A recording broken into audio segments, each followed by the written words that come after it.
pertama sekali mengucapkan puji dan syukur kepada Allah Subhanahu wa taala yang telah melimpahkan rahmat dan karunia-Nya kepada kita. Kemudian salawat selalu kita kirimkan ke ruh junjungan kita Nabi besar Muhammad SAW. Yang terhormat Ibu Kepala Sekolah, yang saya hormati Bapak Ibu pendidik dan juga tenaga kependidikan di SD Negeri 16 Batang Toru. Pertama saya ucapkan terima kasih atas kesempatan yang diberikan kepada saya untuk menseminarkan aksi nyata saya pada modul 1.4 yaitu budaya positif. Di mana pada modul ini ada beberapa materi yang kami pelajari di sini tentang budaya positif ini yang saya rasa ini sangat penting untuk kita terapkan di sekolah kita ini. Yang kami pelajari dalam modul ini yang pertama tentang disiplin positif dan nilai-nilai kebajikan universal. Kemudian teori motivasi, hukuman dan penghargaan serta restitusi. Kemudian keyakinan kelas, kebutuhan dasar manusia dan dunia berkualitas. Kemudian 5 posisi kontrol dan juga segitiga restitusi.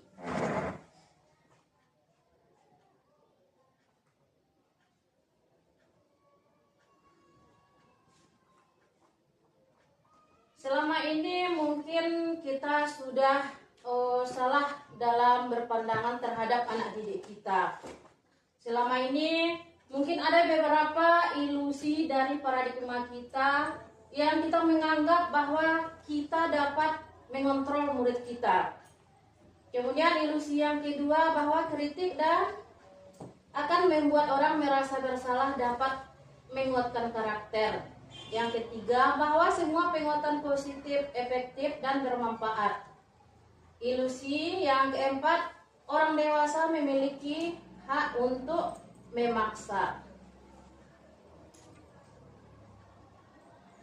Padahal sesungguhnya paradigma ini merupakan stimulus respon yang harus kita ubah menjadi teori kontrol atau pilihan.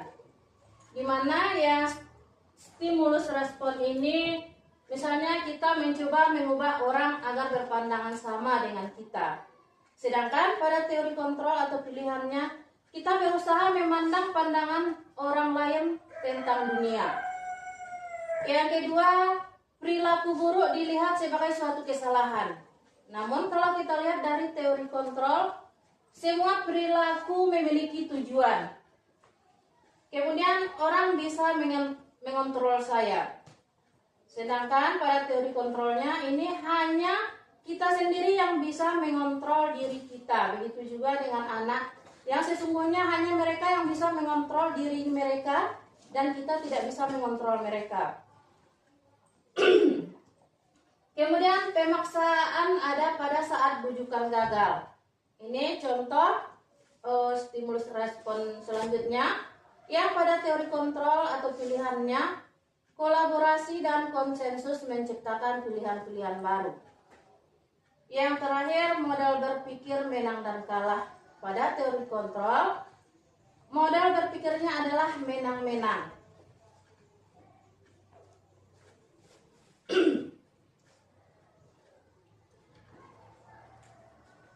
Teori disiplin positif ini atau teori kontrol dan teori pilihan ini dikemukakan oleh Dr. William Glasser yang menyatakan Anda tidak bisa mengontrol orang lain. Hanya Anda yang bisa mengontrol diri sendiri. Kemudian semua perilaku memiliki tujuan. Selanjutnya model berpikir menang-menang, kolaborasi dan konsensus menciptakan pilihan-pilihan baru. Selanjutnya realitas kebutuhan kita berbeda.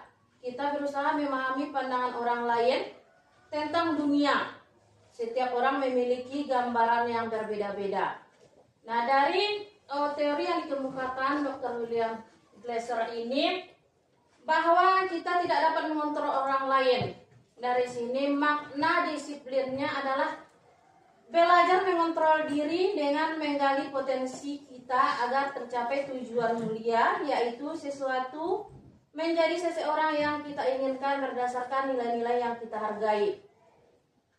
Kemudian pada semua perilaku memiliki tujuan. Ada teori motivasinya di sini. Sesungguhnya seseorang melakukan sesuatu itu ada dua motivasinya. Yang pertama ada motivasi ekstrinsiknya dan juga motivasi intrinsiknya. Yang pada motivasi ekstrinsik ini salah satunya adalah untuk menghindari hukuman. Yang kedua untuk mendapat imbalan. Sedangkan pada motivasi intrinsiknya ini adalah untuk menghargai dirinya sendiri dan juga menghargai nilai-nilai kebajikan universal. Kemudian juga ada di sini teori yang dikemukakan oleh Dr. William Glasser ini 5 posisi kontrol.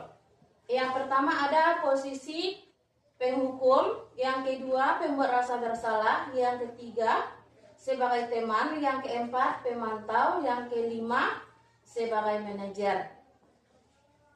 Kemudian selain itu juga ia mengemukakan 5 kebutuhan dasar manusia, yaitu kebutuhan untuk bertahan hidup atau survival, kemudian kebutuhan penguasaan, yang ketiga kebutuhan kasih sayang dan rasa diterima, yang keempat kebutuhan kesenangan dan kebebasan.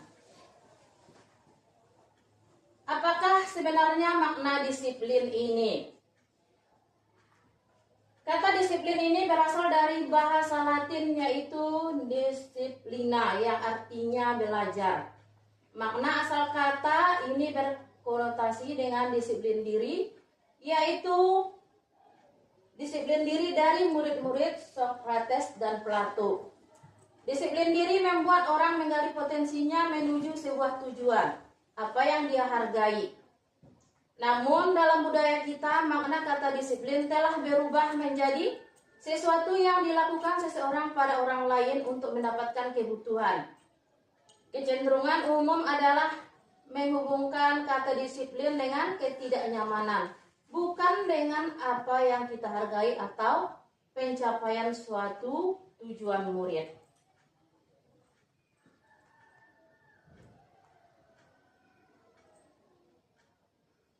Kemudian nilai-nilai kebajikan universal ini.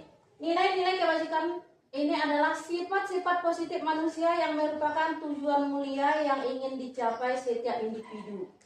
Nilai-nilai tersebut bersifat universal dan lintas bahasa, suku bangsa, agama maupun latar belakang. Setiap perilaku atau perbuatan memiliki suatu tujuan, seperti dikemukakan oleh William Glasser dan pada teori kontrol. Kemudian dengan mengaitkan nilai-nilai kebajikan yang diyakini seseorang, maka motivasi intrinsiknya akan terbangun sehingga menggerakkan motivasi dari dalam untuk dapat mencapai tujuan mulia yang diinginkan, yang dikemukakan oleh Dian Gosen. Nilai-nilai kebajikan yang ingin dicapai oleh setiap anak Indonesia kita kenal dengan profil pelajar Pancasila, yang terdiri dari beriman, bertakwa kepada Tuhan Yang Maha Esa dan berakhlak mulia, mandiri, bernalar kritis, berkebinekaan global, gotong royong, dan kreatif. Kemudian teori motivasi, hukuman, dan penghargaan serta restitusi. Seperti kita sebutkan tadi, teori motivasi perilaku manusia ini ada motivasi eksternal dan juga motivasi internal. Ya, pada motivasi eksternalnya ini, ya seperti kita sebutkan tadi, untuk menghindari ketidaknyamanan atau hukuman. Kemudian untuk mendapatkan imbalan dari orang lain atau institusi. Sedangkan yang motivasi internalnya ini berasal dari dalam diri kita untuk menghargai diri sendiri.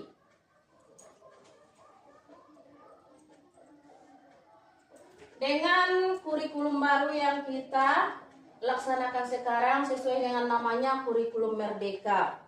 Seperti disebutkan oleh Ki Hajar Dewantara, merdeka itu artinya tidak hanya terlepas dari perintah, akan tetapi juga cakap buat memerintah dirinya sendiri. Oleh karena itu, kita harus bisa membuat anak-anak ini untuk bisa mengatur dirinya sendiri, bukan kita yang mengatur mereka untuk bersikap. Kemudian yang kedua, ada teori dihukum oleh penghargaan, bahwa penghargaan berlaku sama dengan hukuman, dalam arti meminta atau membujuk seseorang melakukan sesuatu untuk memenuhi suatu tujuan tertentu dari orang yang meminta atau membujuk.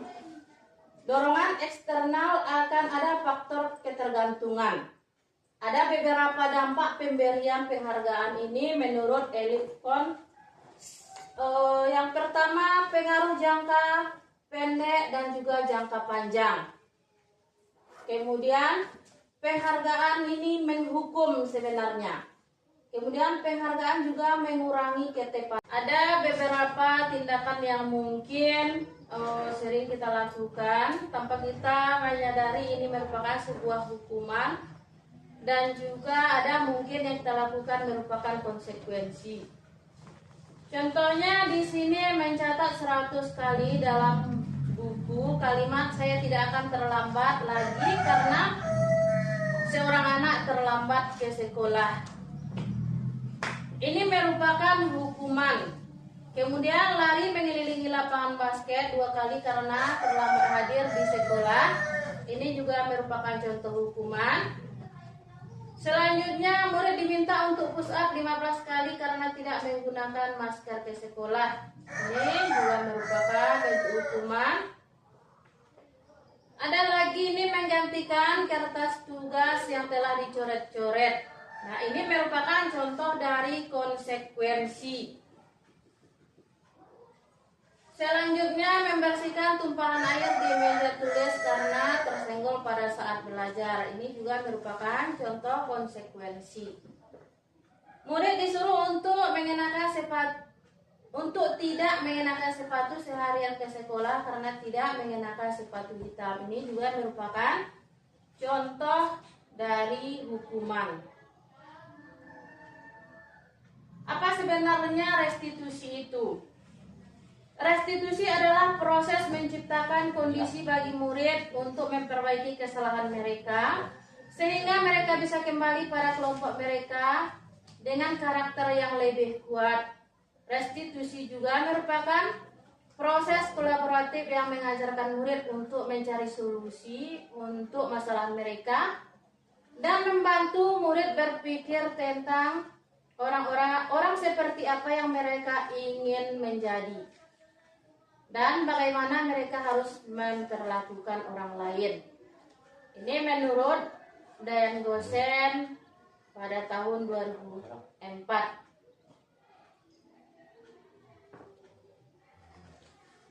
Kemudian pada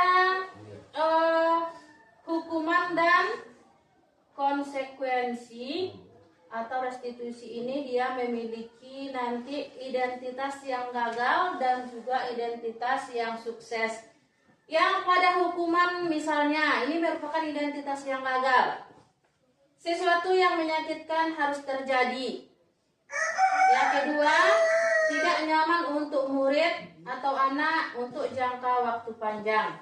Yang ketiga, korban mendapat keadilan. Yang keempat, murid atau anak akan tersakiti. Yang kelima, perilaku pasif atau agresif meningkat. Yang keenam, sistem tidak akan berjalan bila murid tidak takut. Yang ketujuh, berlaku hanya pada sebuah institusi, tidak berlanjut pada kehidupan nyata. Sedangkan pada konsekuensi, sesuatu yang harus terjadi. Tidak nyaman untuk murid atau anak untuk jangka waktu pendek saja. Korban tidak diabaikan. murid atau anak dibuat tidak nyaman. Penguatan hanya bertahan dalam jangka waktu yang pendek. Kemudian memerlukan monitoring dan supervisi terus menerus dari guru. Selanjutnya membantu penerapan mengikuti peraturan dalam masyarakat. Pada restitusi merupakan pilihan. Kemudian menguatkan untuk murid atau anak dalam jangka waktu panjang. Korban mendapat ganti di sini. Murid atau anak mendapatkan penguatan.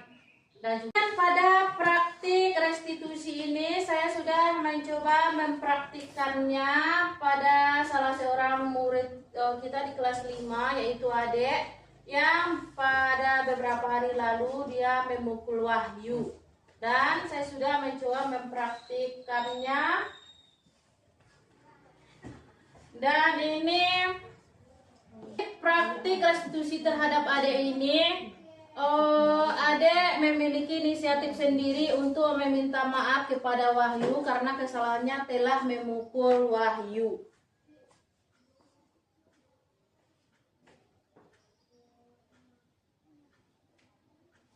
Baiklah Bapak Ibu, inilah aksi nyata yang telah saya laksanakan dalam modul disiplin positif ini. Apabila ada pertanyaan, tanggapan atau saran dari Bapak Ibu, saya persilahkan.